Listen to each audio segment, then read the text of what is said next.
রাজনীতির মাঠের ক্রিয়াশীল সিগনিফিক্যান্ট কারো সাথেই জামায়াতের সম্পর্ক ভালো যাচ্ছে না। শেখ হাসিনার পতন এবং পালিয়ে যাওয়ার পর খুব অল্প সময়ের মধ্যেই জামায়াতের দিক থেকে বিএনপিকে আক্রমণ করতে শুরু করা হয় এবং খুব অল্প সময়ের মধ্যেই এই দুটো দলের মধ্যে বেশ বেশ খারাপ ধরনের সম্পর্ক তৈরি হয়েছে বলা যেতেই পারে। পরস্পরকে বিভিন্ন রকমভাবে শুধুমাত্র মৌখিক আক্রমণ না, বিভিন্ন জায়গায় তাদের সংগঠনের লোকজনের মধ্যে সমস্যা দেখা গেছে। কিন্তু সাম্প্রতিক সময়ে একটা সংগঠনের সাথে, একটা দলের সাথে সমস্যা হলো এনসিপির সাথে, যেটা তাদের মধ্যে বেশ ভালো সম্পর্ক ছিল বলে দেখা গেছে। আমরা বহু ক্ষেত্রে দেখেছি যেখানে বিএনপি এনসিপির বিরোধিতা করছে, জামায়াত এনসিপির মতকে সমর্থন করছে। চুপ্পুকে সরানো, যখন প্রক্লেমেশনের আলোচনা আসলো, এরকম আরও বেশ কিছু ইস্যু আছে। জামায়াত একদম বেশ কাছাকাছি ছিল এনসিপির, সংস্কারের দাবির অনেকগুলোর ক্ষেত্রে তাদের অবস্থান সেরকম ছিল। কিন্তু প্রশ্ন হচ্ছে সাম্প্রতিক সময় তাদের সম্পর্কটা এত খারাপ হলো কেন, এবং এই সম্পর্কটা কি আর ভালো হতে পারে, এবং জামায়াতের তাহলে রাজনৈতিক মিত্র কারা হবে, এসব প্রশ্ন আমাদের সামনে হাজির হয়েছে। ঘটনাটা হলো শাহবাগে যে জামায়াত হয়েছে, যেটাকে গণজাগরণ মঞ্চ 2 বা শাহবাগ 2 বলছেন কেউ কেউ। জামায়াত ইসলামী একবার তাদের বিরুদ্ধে হওয়া এই জায়গাটাকে টার্গেট করে তারা এখানে একটা মোটা দাগের সমাবেশ করেছেন।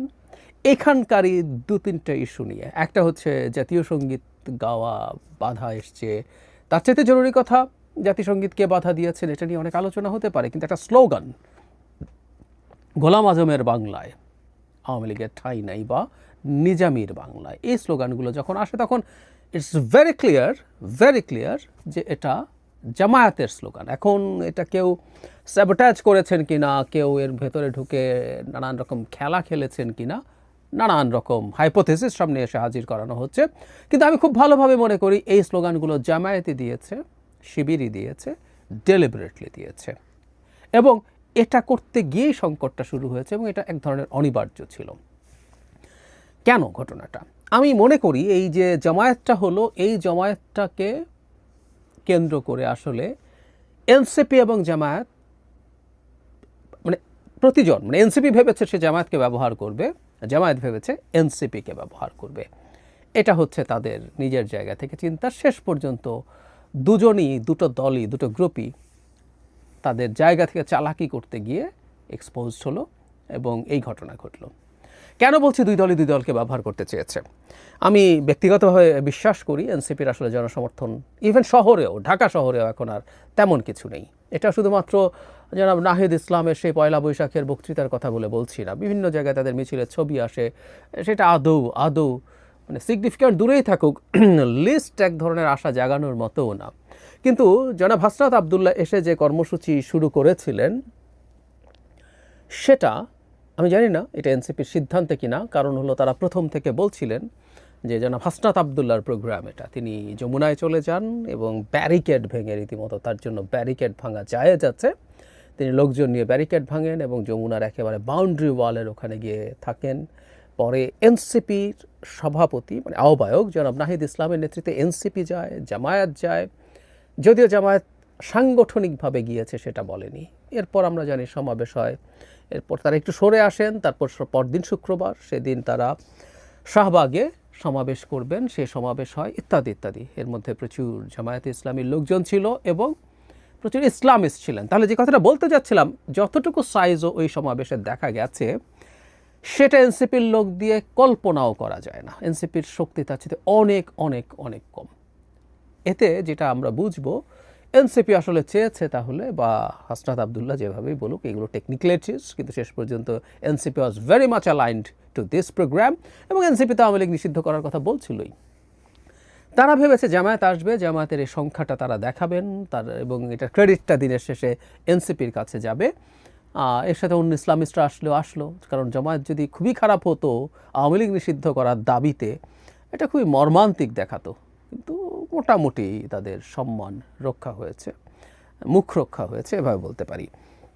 কিন্তু এখন ঘটনা যেটা দাঁড়ালো, জামায়াত এখানে লোক সাপ্লাই দিয়েছে, তাদের লোকজন গেছে, অফিসিয়ালি তারা এটা অস্বীকার করেছে। আমি এটা আপনাদেরকে শুনিয়েছিলাম একদিন, জামায়াতের দায়িত্বশীল যারা ছিলেন তাদের কাছে যখন মিডিয়া জানতে চেয়েছে সেটা জানিয়েছেন। কিন্তু এখানে তাদেরই আবার খুবই সিগনিফিক্যান্ট, খুবই প্রমিজিং লিডার ভবিষ্যতে উনি অনেক বড় পদে আর নিশ্চয়ই যাবেন। জনাব শফিকুল ইসলাম মাসুদ গেছেন এবং তিনি আবার মিডিয়ার কাছে স্বীকার করেছিলেন তিনি দলের পক্ষ থেকে। যাই হোক, লং স্টোরি শর্ট, জামায়াত ওখানে আছে এবং তারা যখন এই পরিমাণ মানুষজন আসলো তখন তাদের পক্ষে পুরো ক্রেডিট এনসিপিকে দিয়ে দিতে সমস্যা হলো এবং তারাও বলতে চাইলো এই জামায়াত মূলত তাদের, যদি এটা ঠিক না। এখানে জামায়াতের বাইরে প্রচুর অন্যান্য ইসলামিস্টদের অংশগ্রহণ ছিল, অনেক, হেফাজতে ইসলাম সহ আরও অনেকেরই খুবই ফার রাইট লোকজন ওইখানে প্রেজেন্ট ছিলেন, কোনো সন্দেহ নেই। ফলে যেটা দাঁড়ালো, তারা আসলে তাদের অবস্থান জানান দিতে চেয়েছেন এবং এত বড় একটা জায়গা হলো, এবং আমি বলছি এই কথাটা, তাদের তো একটা ট্রমা আছে। আগের গণজাগরণ মঞ্চ তাদের নেতাদের জন্য কি করেছিল এবং সেই গণজাগরণ মঞ্চের মাধ্যমে অবশ্যই তাদের নেতাদের বিরুদ্ধে বেশ অবিচার হয়েছে, অন্যায় হয়েছে।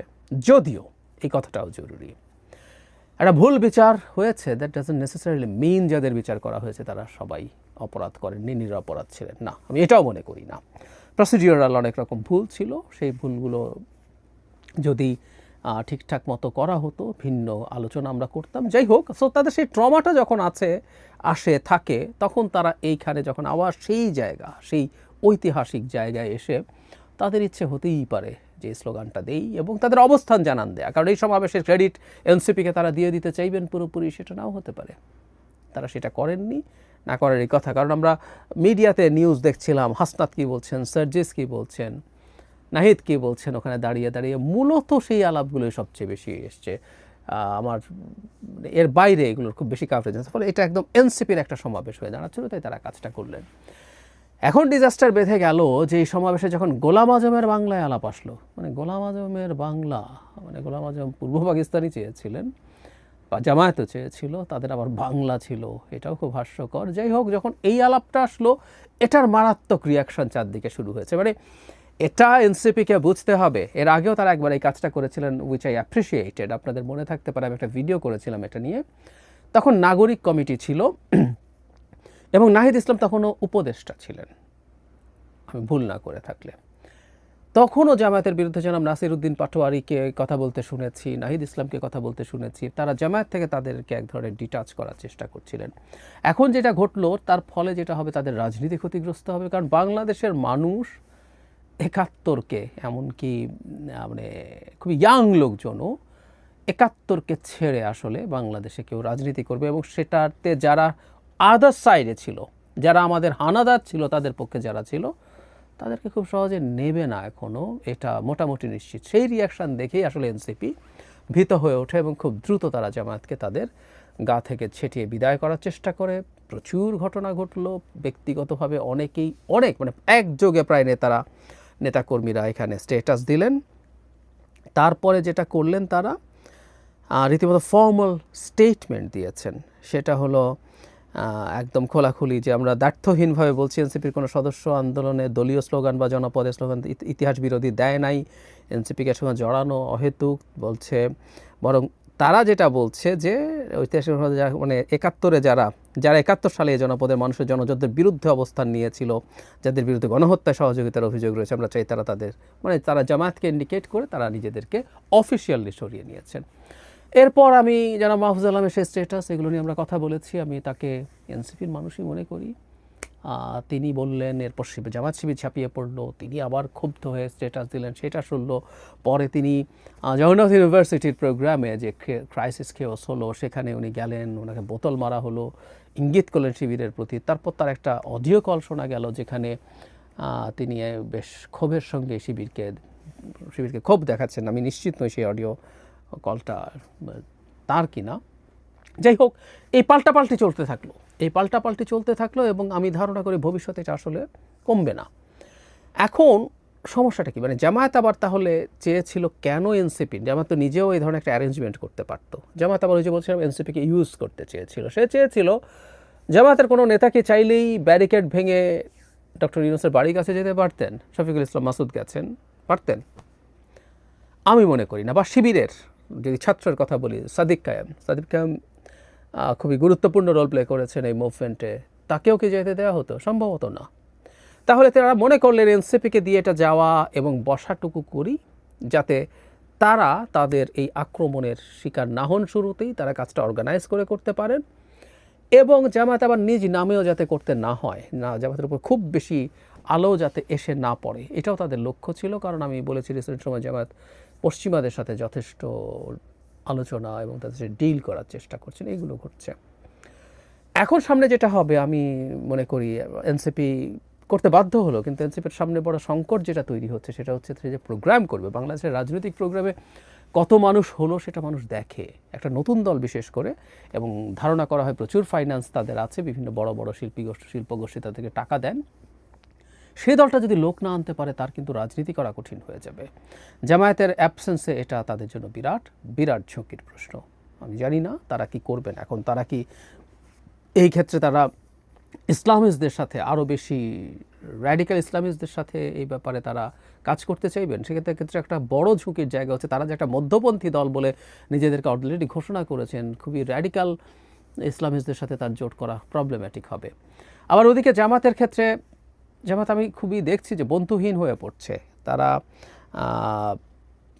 এনসিপির সাথে তাদের এক ধরনের অ্যালায়েন্সের ক্ষেত্রে একটা বড় রোল প্লে করেছেন সম্ভবত এক্স শিবিরের একটা অংশ বেরিয়ে গেছেন, তারা একটা নতুন প্ল্যাটফর্ম তৈরি করেছে, এটা রাজনৈতিক দলে পরিণত হবে সম্ভবত খুব অল্প সময়ের মধ্যে।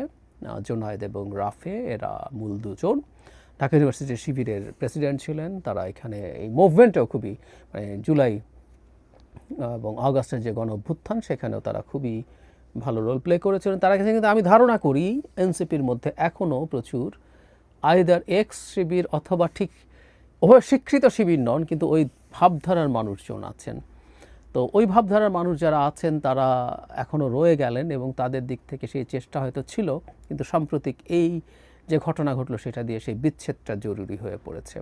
এখন শিবিরের ক্ষেত্রে যেটা প্রবলেমের কথা বলছি সেটা হলো তাদের এখন আরও তারা যদি এনসিপিকে তাদের সামনে রাখতে পারতেন, তাদের সাথে এক ধরনের শিথিল ধরনেরও জোটও রাখতে পারতেন, সেটা তাদের জন্য ভালো হতো। কারণ একটা সেন্ট্রিস্ট ফোর্সের সাথে তার অ্যালায়েন্স, আদারওয়াইজ তার অপশন আছে খুবই রাইটদের সাথে যাওয়া। হেফাজতে ইসলামের সাথে আলাপ করছেন, যদিও তাদের মধ্যে দীর্ঘকালীন বৈরী সম্পর্ক আছে, ইসলামী আন্দোলন বাংলাদেশ বৈরী সম্পর্ক আছে, তারপরও গেলে তাদেরকে আরও বেশি রাইটে যেতে হবে। সেটা আবার জামাতের যে ইউরোপ এবং আমেরিকার ক্ষেত্রে কিছু ক্ষেত্রে কিছু গ্রহণযোগ্যতা তৈরি আছে যে এরা ডেমোক্রেটিক পলিটিক্স পছন্দ করে এবং ওরা অত র্যাডিক্যাল না, সেটা আবার হ্যাম্পার্ড হয়। সো সব কিছু মিলে এই হচ্ছে পরিস্থিতি, এবং এটা আমাদের মাথায় রাখতে হবে বাংলাদেশের রাজনৈতিক পরিস্থিতি এখন বা সারা পৃথিবীরই এটা খুব বেশি স্টেবল কিছু না, এটা যেই জায়গায় থাকবে নট নেসেসারিলি।